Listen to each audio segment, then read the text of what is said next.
I want to be a bit of light relief for you between now and lunch. I'm billed as being a lawyer, for which I can only apologise if it's of any comfort. I started off my life as a young student at UISP up the road, studying microelectronics. So my background is in microelectronics and cyber.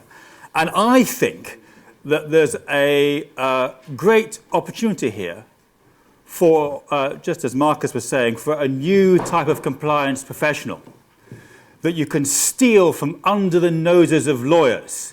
So kick out those expensive lawyers and replace them with your own team members. That's my plan.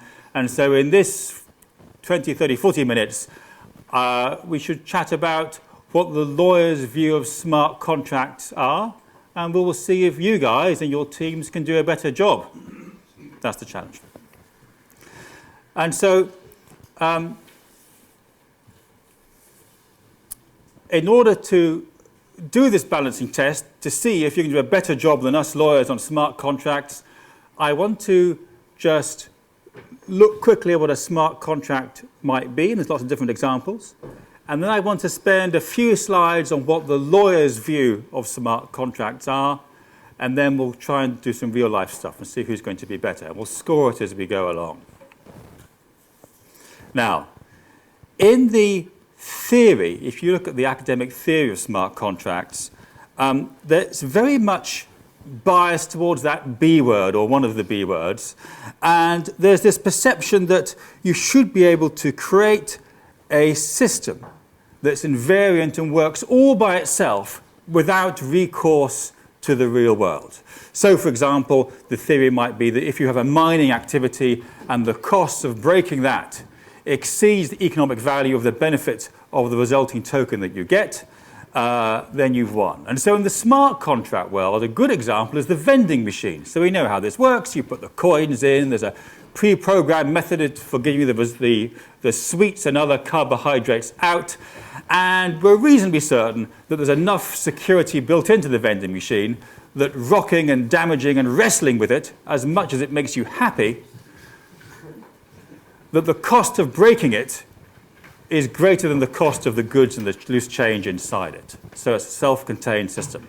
And those that are advocates for smart contracts think in those terms. It's another example where they imagine that you might go into a taxi, and the taxi will be a self-driving autonomous car, and it'll take you to where you want to do, and it does its own VAT returns and has a little life of its own as an artificial intelligence taxi, and that driven by smart contracts. Truthfully, I don't think we will get there in that way for some time. But where we will be is this intermediate ground between now and the autonomous taxi artificial intelligence, and seeing smart contracts in practice, which have economic effect. So what do they look like? Well, here's one. This is the Hello World, and this is on Block 1's EOS platform. Pretty straightforward. And on the right-hand side, I've got my scoring system to see which of us is going to be better equipped with this aspect of smart contracts. Is it the lawyer, the attorney? No, certainly not. Is it the cybersecurity professional or coder? Yes, clearly you are much better equipped than your average lawyer in reading or writing this. So that's a point for you, ladies and gentlemen. You're ahead. Let's see what these things means for lawyers. So the next question. Are they contracts? That bit of code. Is it a contract that a court would a court think of that's a contract? Is that a real thing? Or is it part of some digital Wild West? Well, this is another win for you, because actually, under English law, it is trivially easy to create a contract. We can create a contract just with our conversation in this way. Yes, there's a kind of requirement for consideration, some value, but the courts, frankly, don't look very hard for it. And so we can create contracts all day long, just by speaking or writing, no formalities. So clearly, lawyer not required to make a contract, to make it a valid contract. I should just say, as a little technical point, remember, at the moment, the law is looking for a real person at the other end of the contract. And when I started, I was talking about the autonomous taxi. That is not a real person in the current law, but I'm leaving that problem for the future. At the moment, we consider a real person to be at the other end, or a real company to be at the other end of the contract. Wouldn't be a talk by a lawyer unless there's a caveat. So here's the caveat. Consumers, you know, of course, in your own life, all those terrible terms that you sign up to. Say you've signed up to the gym and found out that you're in a contract that's 100 years long and you can't leave ever. You know, there's laws that prevent you from signing up as a consumer and suffering really abusive terms in the contract. There's laws that make sure that when you buy something, it has some reasonable approximation of the thing that was described and might actually work. And there's laws that say that that American style of saying in the contract that your liability is zip, nothing, zero, you're not allowed to have that in contract. So there's a caveat. And so if your smart contract is going to be directly with the consumer, like the vending machine example, then there's already a body of consumer law that must regulate what goes in the smart contract. So one for the attorneys, I think, for working out how that's going to play through. I'll have to catch up somehow. In the so we've got a contract, and we know it's legal, but we know that we often sign contracts. That's quite common. You sign the thing at the bottom. What about signing? How does that work in here? Well, if you think about it intuitively, there's lots of contracts you don't appear to sign. You don't appear to sign your registration terms with Facebook. You might press a button, perhaps. You don't seem to sign SWIFT messages that go between banks. So intuitively, I'm kind of thinking that you certainly under English law, the signing thing is not very important. And if you were taking that intuitive approach, you'd be right. So here's a point for you. Actually, the courts are not fussy about the signing thing. If you can manage to press any old key, frankly, on the keyboard, the courts will have that as a signature. For contracts, even the contracts that require a signature. The Europeans weren't convinced. So back in the 90s, when all this e-commerce law appeared, we said that, for online contracting, you ought to make sure signatures work. We didn't need that. English law has always been the case. Anything can virtually work as a signature. So a point for you. Don't need to worry about signing. But the caveat, the lawyer's caveat, and that's in this bit here. There are certain types of contracts that do require a real signature. You'll know some of them if you think about it. That will, if you do a will, you need a real signature there. If you buy or sell a house, you need a real signature there. Maybe you have to transfer some intellectual property, you need a real signature there. Guarantees and banks and things. There's a handful of contracts that require real signatures. And so the law has suggested, and over many iterations, a way of fixing this so that we can sign these sorts of contracts electronically. In fact, the law really appeared in 1999. And Rob Carolina and I were probably the country's experts in this particular law, which didn't go anywhere, frankly, in using digital certificates to authenticate contracts so they could be signed electronically. Anyway, that law is back, and it's called this implausible thing here, and called IISP. And so it's the law today that if you have a certificate authority in approved form and a particular certificate, much like you would certify a web page, but in approved form, it's as good as a real pen and ink signature. So that's great. I'm going to score this in favour of you because now there's a technological certificate solution for creating for signing contracts of these other sorts. And there we go. Here's a slide just kind of summarising what that law does. It does other stuff that's quite interesting. And if you have an interest in that industry beginning with B, then you'll know there's quite a lot of interesting about whether you should certify blocks or tokens on that thing in accordance with the law. Happy to chat about that if you wish. Now, let's delve into the contract. I want to talk about some real lawyers' things that could be inside the contract. And the first thing a lawyer should think about is, well, what's the governing law? Remember, we're some way off from the purely autonomous vending machine that works outside the ambit of law. If you have a dispute in relation to your $10 million dollars that passed under a smart contract, then you're going to want to get redress. And the first stage is, what is the real world law that applies to that contract? In the Hello World fragment we started with, clearly none of those lines said English law applied. And that's not uncommon. Remember, over the history of trading and time, people have bought and sold things with bits of letters and backs of fag packets and so on and so forth, and not worried about the applicable law. And therefore, we have a whole list of law which helps settle what the governing law ought to be if there's not the express line that says it's English law or French law, whatever it might be. So I'm going to score that for the lawyers, actually, because you do need to understand this rather complicated set of laws here, unless in the smart contract there's a line, could be a comment, saying that you're going to apply English law, New York State law, and then all this stuff goes away. So with that caveat, I think the momentum's back on the side of the coders in being able to be the best people in charge of dealing with smart contracts.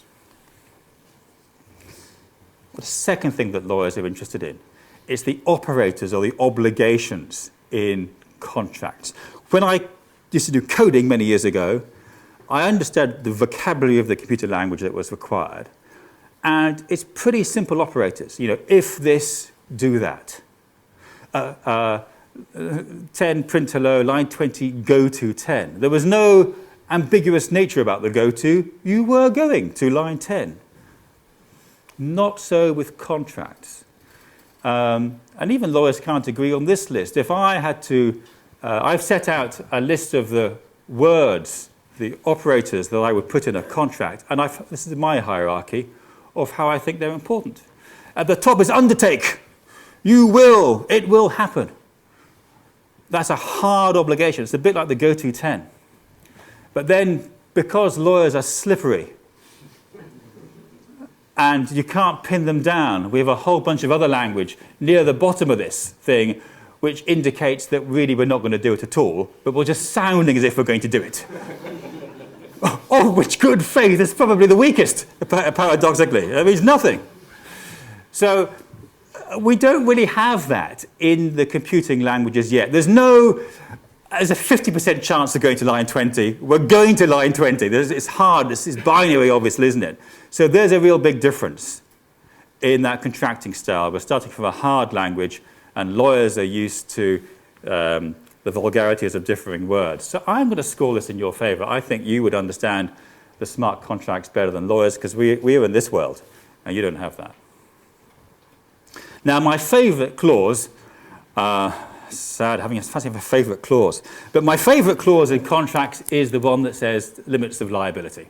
And that's because there is one small way you can do a service to your client, which is that in the contract with that other party, you can limit your liability, your financial exposure to them. What a wonderfully useful and important thing. And the courts say that if you're going to rely upon the limit of liability clause, it's construed, it's interpreted against you.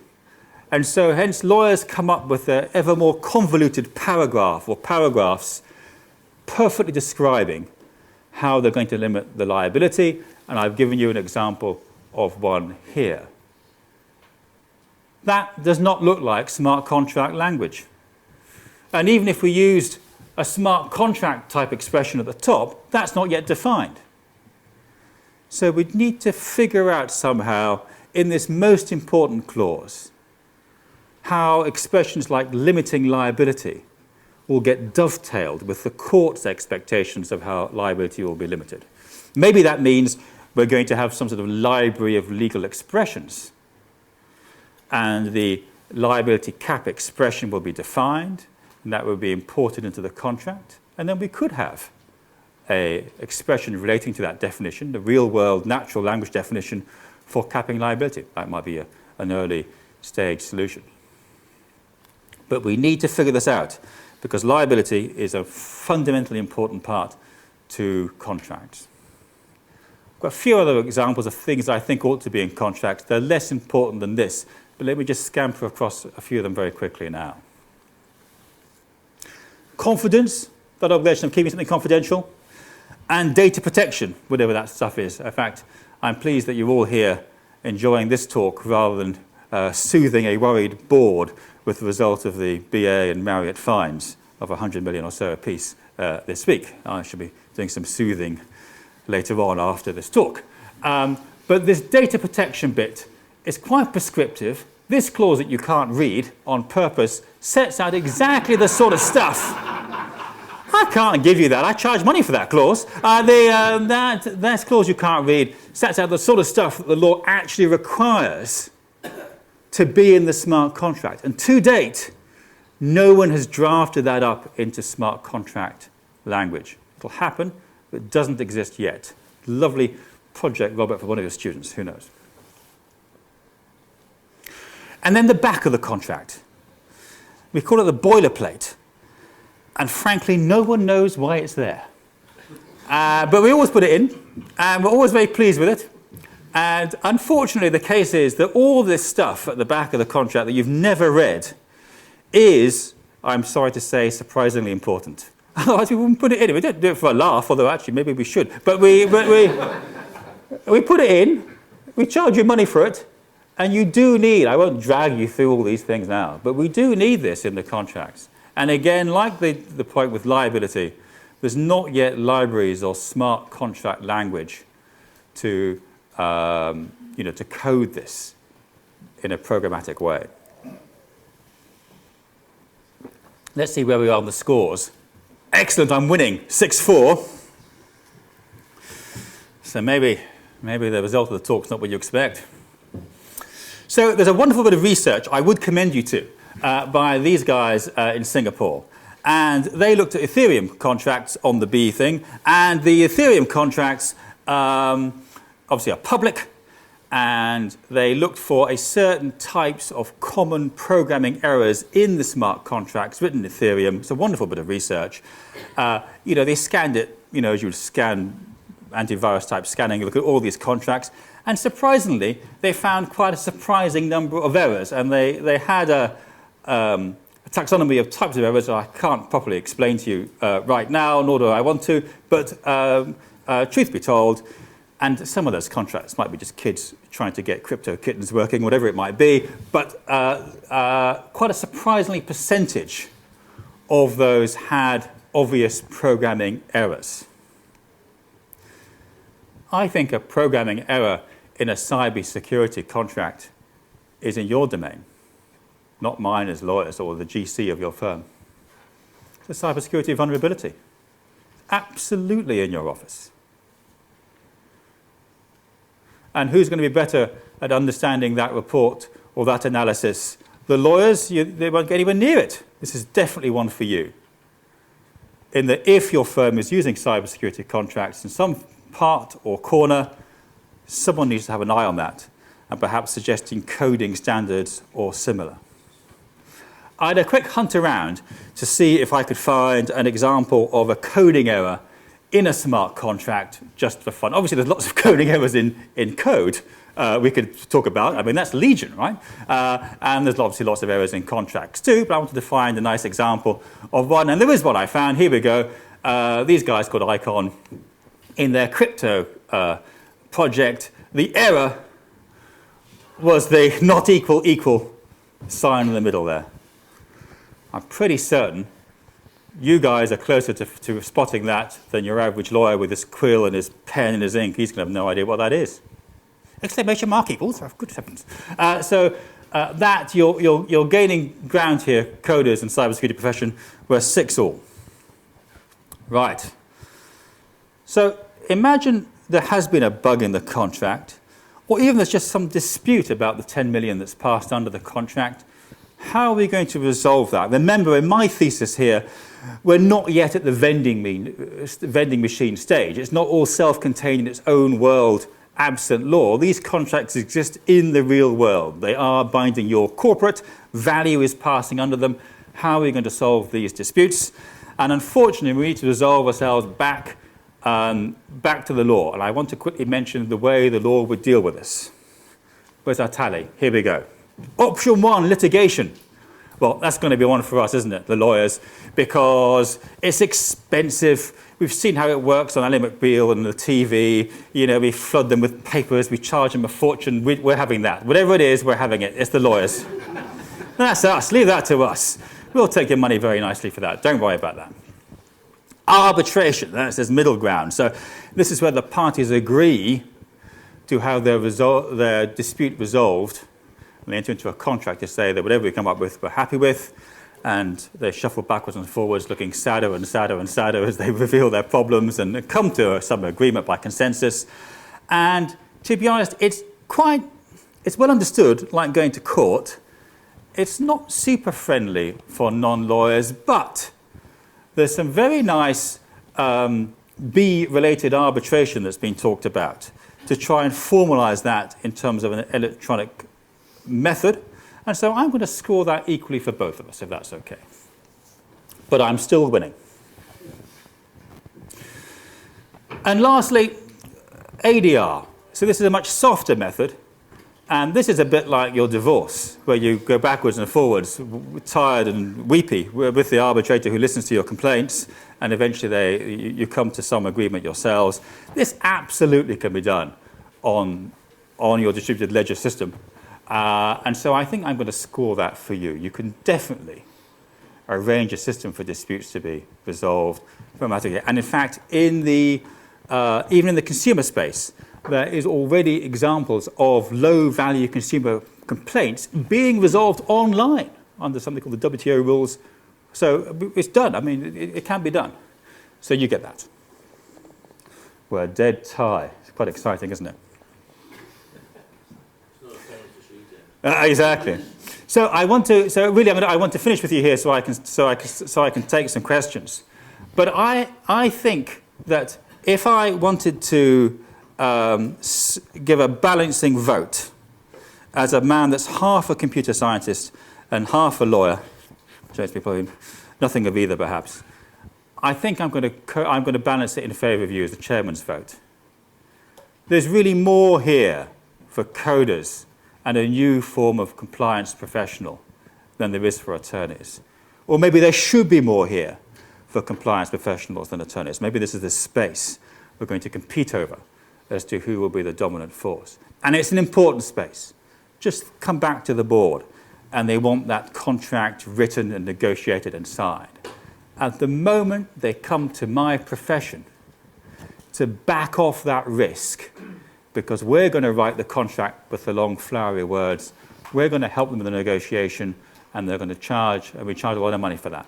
And they're backing off the risk with the lawyers who offer quite high limits of liability or unlimited liability in their engagement contracts.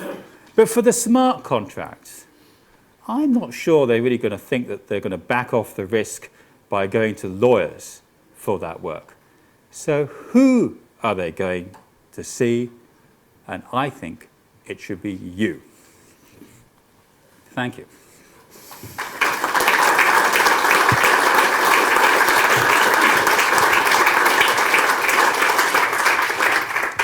Ashley told me he was going to make it exciting, and certainly, yeah, a talk on smart contracts, that's one of the more interesting ones, I think. So thank you very much. Before I ask any questions, are there any questions from the floor you have at the moment? Go yourself down here first. Hi there. You were talking about some of the issues around some of the absences that currently exist in smart contracts, like boilerplate material. I have to admit, I've never involved in a smart contract. Never helped write one, never been involved in using them. So I'm a bit ignorant. But is there a way within a smart contract to actually refer out to something else so that you had a document that did have boilerplate that was cryptographically signed and imaged, and you could refer out to that as a known stored source? Would that be a way around that sort of problem? Absolutely. But I think, well, definitely that's what we need, without question. But even that doesn't exist yet. Okay. So, but remember, think about it, even your experience. In the same way, in your business, you have a policy about stopping people spinning up Amazon cloud instances for fun at their lunchtime from work. There should be a policy in preventing people from engaging in smart contracts. And then if they do, it should be in your firm, with your firm-approved boilerplate at the back of it. That would seem like a fairly simple policy to start with. Thank you. So on that point, would you be saying that we're again responsible as the cybersecurity community for maybe technical controls to identify things like that? Yeah, I think you're going to find out first, aren't you? I don't think the General Counsel's Office or the Internal Legal will discover this for some time, in the same way they didn't know what Amazon was or AWS was for some time. You'll discover it first. It's clear that bugs in it are like code bugs. That's clearly in your domain. So, Marcus's talk before was really helpful in showing that there is space for new development in the profession, and this must be an area which I think you should grab onto. Yep, makes sense.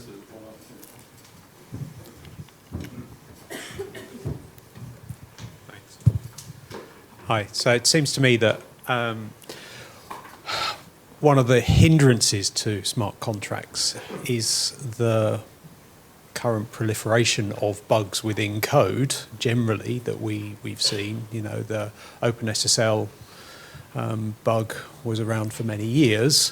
Why would companies trust coders to write something as important as a contract, especially if it's a coding team within their own business, so there's no sort of offloading of liability to an external third party, when they can stick with what we know and what the business has sort of come used to using over the many years, which is to outsource to someone else who's dedicated to that function.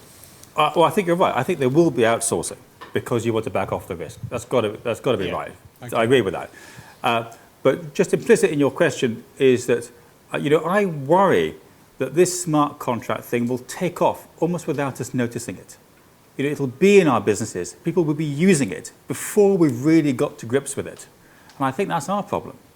I think that many companies, they're not going to say, oh no, we can't do smart contracts because we only use pen and quill here. It's all false. That can't be right. So I think that we will see it more prevalent in the business. And when we start looking for it, I bet we find them. And I think we should be on top of that. But I agree with you. It's going to be a mixture. So it's going to be internal controls to find it, and some rules about it, and perhaps ones over a certain value, either a programmatic value in terms of the expected value, or a risk value if it goes wrong. Then you want to refer it in some externally or in some other way to make sure there's a second pair of eyes. And frankly, all of that good programming practice in terms of code review and lots of comments and being clear, that old school stuff has got to come back here and be the guidance that we need for these smart contracts. I remember when I was back at UMIS and the milk round came round, all these tech companies thinking about hiring us. Me and all my mates were all very excited to go to the fair, and they weren't interested in us. They wanted the humanities, the history guy and the English guys, because they knew nothing about coding. They knew they would write the code really straightforward, simply with plenty of comments. And so when they lost their jobs and the next guy came in, they could read it. They didn't want me, who could code it in 46 characters in C++. That's of no interest to them. That's not what you want as a business. So we're back to these old school values of straightforward, clear, structure, comments, and no one's heard of that in this world yet. And we've got to, and I think we're a really good profession for putting those two things back together. Thanks for that question down here. Got my steps in today already, if anyone cares.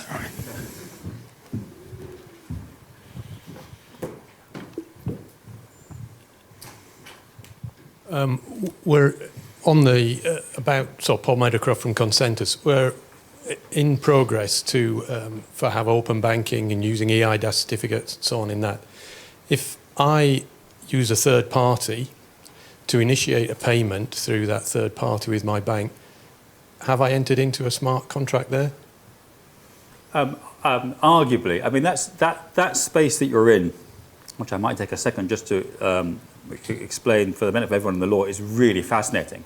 Because, of course, in your role as either accessing bank accounts or pushing payment instructions, you take a license. You're a regulated business.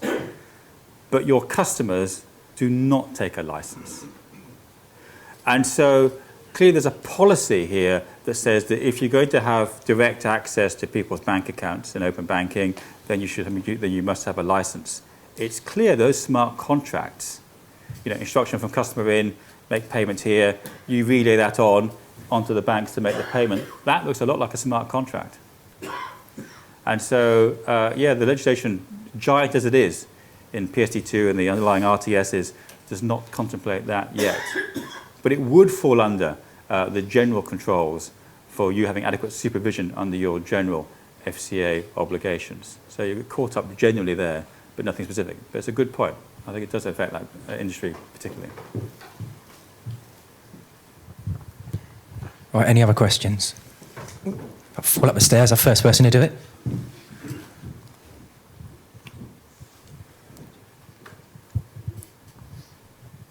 Hello. I just want to pivot a little bit and sort of reach out to your sort of world as a lawyer working in this sort of technology arena. And I hark back to the days of law school when we learnt about carbolic smoke ball and slugs in bottles and what have you as a body of the law. And I look at today how technology has changed so quickly with the rise of Facebook and Twitter and how we've moved very quickly. Does the law need to move in that sense? We have a lot of regulation that comes through. That is quite a complicated question. I'm generally biased in favour for English law and saying no, because English law is pretty bloody flexible. Yeah.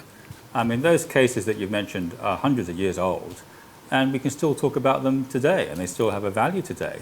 So I'm pretty comfortable that works. In some of the detail here, clearly there's been European measures to try and give a platform for electronic contracting that we didn't need in the UK. Because our law is flexible, you will know that we have what's called in the jargon common law, like they do in the States. Across Europe, it's a civil law system, so their laws are written out in a big book, so it's more codified, funnily enough. And so they do need this European law to allow some of these innovations to work. But for the UK, we've been okay so far. Good answer. Any other question over there?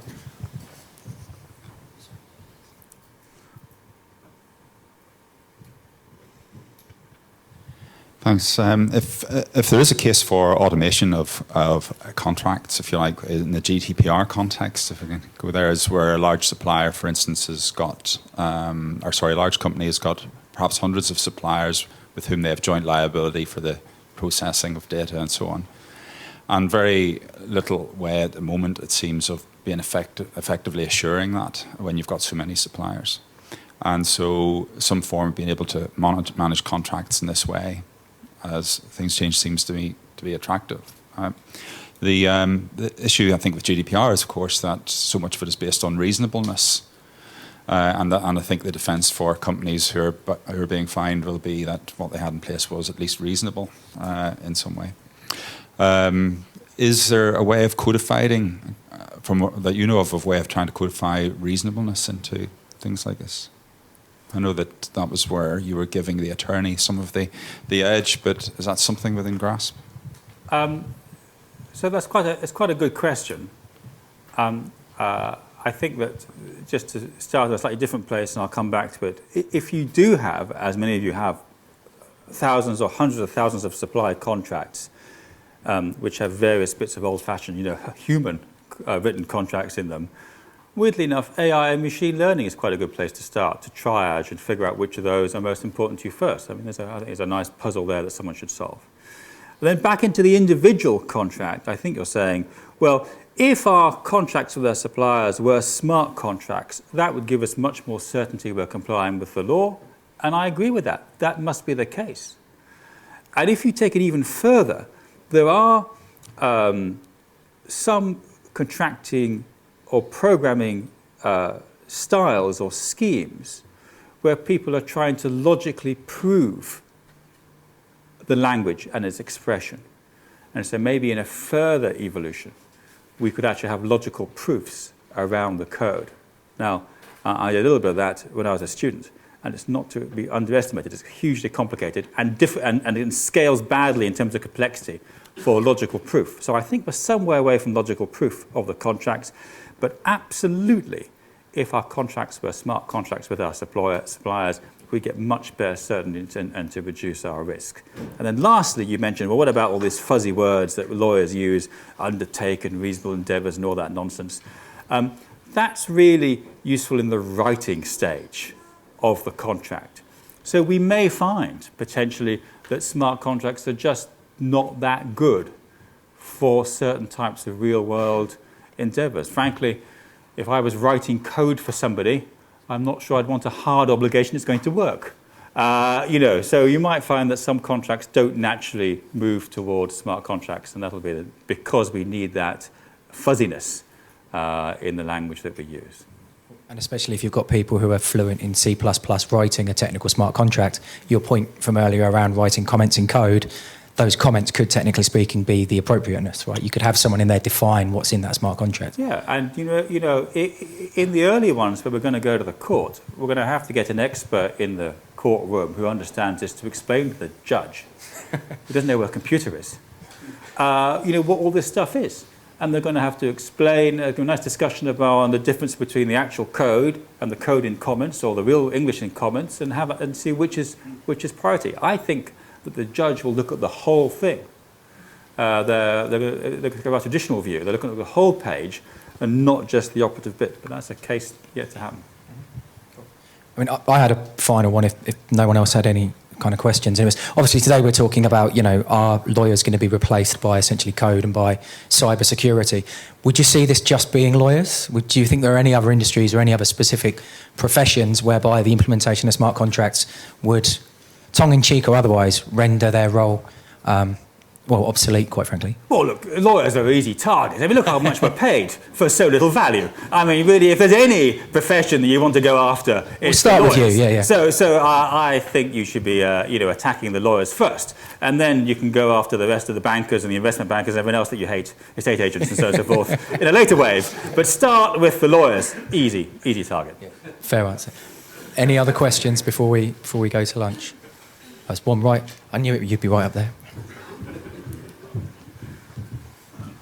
We need to get one of those mics that we throw. Sponge. Hi there. For common law, which is quite interesting, your point there about common law and civil law, the differences. Do you think there might be a possibility of building a bank of precedents with method code to say here's a standard method code which would be for a particular type of contract? Do you think that might happen? Yes, I think, and there's some. Look at clause.io as an example. They're starting, and people are creating almost meta code as opposed to the programming code in which to write the smart contract. The Python equivalent of smart contracts. So I think we will see the development of programming languages for smart contracts, with more to come. Some that could be formally proved, some not. And then, yes, we will need libraries to plug into those languages that write the code, and they're going to be crowdsourced and libraries and open sourced, or maybe not. Maybe I'll write them myself in an afternoon and license them at vast expense. Who knows? I haven't decided yet. But we'll definitely see that as an innovation. And so, but I don't think it affects my thesis, because you still need a programmer's mindset, even to work in those meta languages, those higher level languages, and understand how they work, and just to follow definitions and types and structure and good programming practice. That's what's required here. The thing that lawyers don't have in droves. So do you think it will end up with there being a completely separate division of court almost? No, I think it'll always, to the extent that it's going to the real world, but always going to be back to the traditional fancy courts today. That's not going to change. I know that there is a technology court, but we're way off that. We're going to see the old-fashioned courts for a long time to come, without question. Right, one final question. Madam, well done. You're over there. Yeah, your timing is impeccable. Good work, Chris. You're good. You can fit it already. I'm sure I could throw this.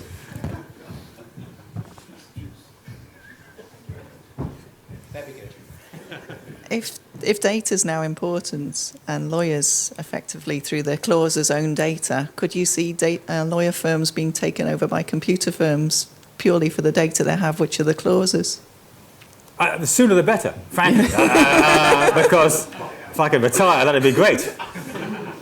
I think it won't be law firms that will be taken over by the data, but absolutely the data that companies have, that intangible asset that's really only recognised on the balance sheet on acquisition is unbelievably valuable. And so to the extent that there's a better way of manipulating that data, and maybe smart contracts are part of that puzzle, that must add to the value, without question. The other thing in coding, very popular, is buddy coding. So why couldn't you buddy the two together? So put the programmer with the lawyer together. Yes, that and antiperspirant spray, I think is good. You've got to pick the right buddy. Thank you. Thank you very much. Look, I've managed the whole 40 minutes and not mentioned blockchain.